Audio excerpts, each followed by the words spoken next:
रात के ठीक 12:13 हुए थे।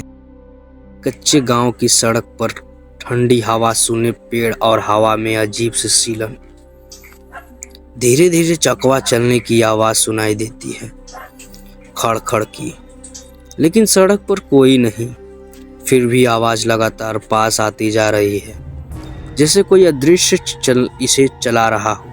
मैं मनोज रात में अपने चाचा के गांव चकवा जा रहा था। कहा जाता है कि यहाँ रात में चकवा अपने आप चलने लगता है, लेकिन मैंने हमेशा इसे मजाक समझा।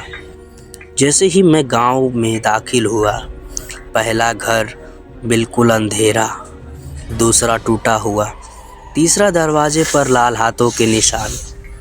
मैंने हल्की आवाज़ सुनी, खड़खड़ की। मैंने टॉर्च जलाई। सड़क पर एक पुराना टूटा हुआ चकवा था। हवा बिल्कुल नहीं थी, लेकिन उसका पहिया धीरे धीरे घूम रहा था, मानो किसी ने अभी अभी चलाया हो। गांव वालों की चेतावनी थी। चाचा ने दरवाजा खोलते ही कहा, अंदर आ, रात में बाहर मत रहना, आज अमावस्या है। मैं पूछा, चकवा खुद ब खुद चलता क्यों है? चाचा एकदम डर कर बोले, ये चकवा नहीं, वो है जो इसे चलाता है।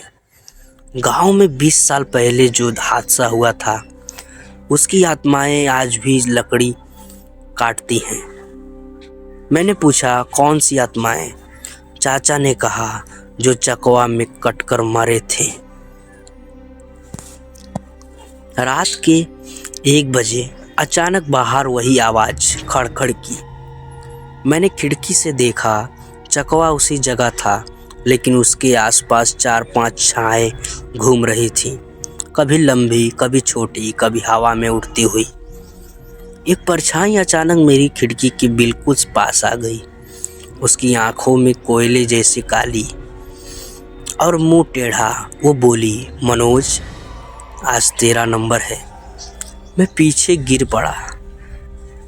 चाचा ने डरते हुए बताया, 20 साल पहले गांव में एक औरत अपने बच्चे को चकवे पर लकड़ी काटते वक्त खो बैठी थी। दुर्घटना थी, लेकिन लोग उस पर टोने टोटके का इल्जाम लगाने लगे।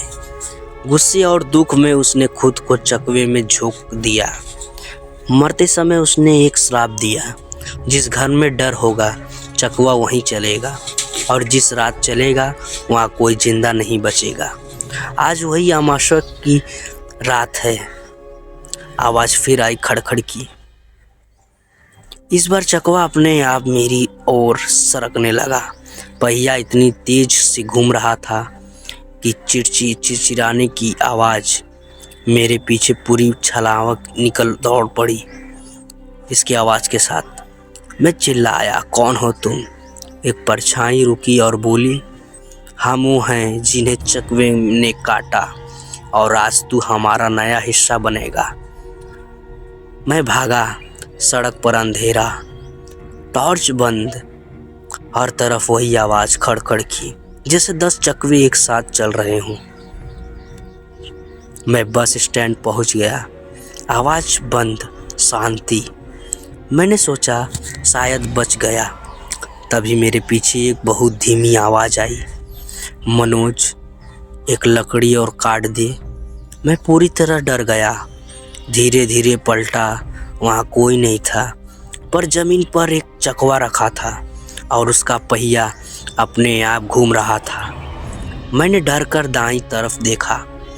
बस स्टेशन की दीवार पर लाल रंग में लिखा था, तू नहीं बचा, बस अगली अमावस्या का इंतजार कर।